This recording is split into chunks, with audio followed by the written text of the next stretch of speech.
On the edge of a faraway kingdom, hidden deep in a forest no map dared to draw, there stood a tower so tall its top seemed to brush the clouds. It was said that inside lived a girl whose hair shimmered like sunlight on a river, and whose voice could make the stars lean closer to listen. Her name was Evelina, and though her days were quiet, her heart was filled with dreams she had never told anyone. She had lived in the tower for as long as she could remember, cared for by a woman who called herself Mother Ver. Varel brought her food, books, and paints, but she never allowed Evelina to step beyond the tower's heavy wooden door. She told her the world outside was cruel and dangerous, and Evelina believed her until the night she saw the lanterns. It was Evelina's birthday, though no one celebrated it but herself. She sat at her window, brushing her golden hair, when a soft glow appeared on the horizon. One by one, lights rose into the sky.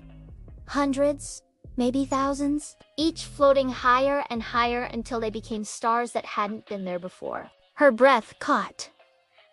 They were beautiful beyond words, and they stirred something deep inside her, something like longing. She asked Varel about them the next morning, but the woman only frowned and said, "They are nothing.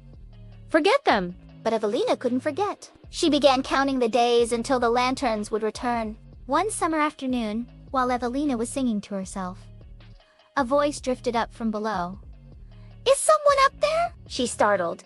Peering down from the window, a young man stood at the base of the tower, his clothes dusty from travel, a pack slung over his shoulder. He introduced himself as Rohan, a traveler who had lost his way. Evelina's heart pounded. She had never spoken to anyone but Varel. Curious and cautious, she asked him questions about the world beyond the forest, and his answers painted pictures more colorful than anything she'd seen in her books. He spoke of bustling markets, shimmering seas, and a festival where lanterns were released every year in honor of a lost princess. Something in Evelina's chest ached.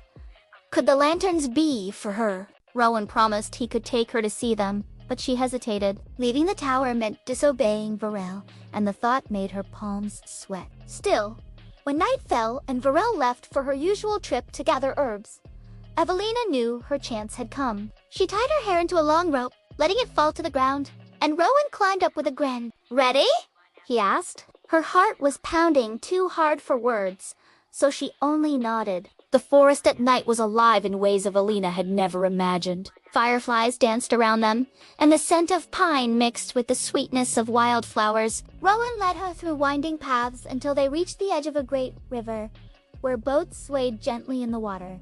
They climbed into one, and Rowan rowed toward a town glowing with warm lights. As the sky darkened, people began to gather at the shore, each holding a lantern. When the first one was lit, Evelina's breath caught. It was just as she had seen from her tower window. The lanterns lifted into the night, each carrying a tiny flame that seemed to hold a wish. She closed her eyes, made her own silent wish, and felt something shift inside her, a feeling of belonging, of being part of a world bigger than her tower. When the last lantern faded into the stars, Rohan turned to her. "You don't have to go back if you don't want to." Evelina hesitated, thinking of the only home she'd ever known, but also of the sky filled with light and the freedom she'd tasted for the first time. She realized that life was not meant to be watched from a window. It was meant to be lived. The next morning, she and Rohan set off toward the horizon. She didn't know where the road would lead, but for the first time, she was not afraid. And though she left the tower behind,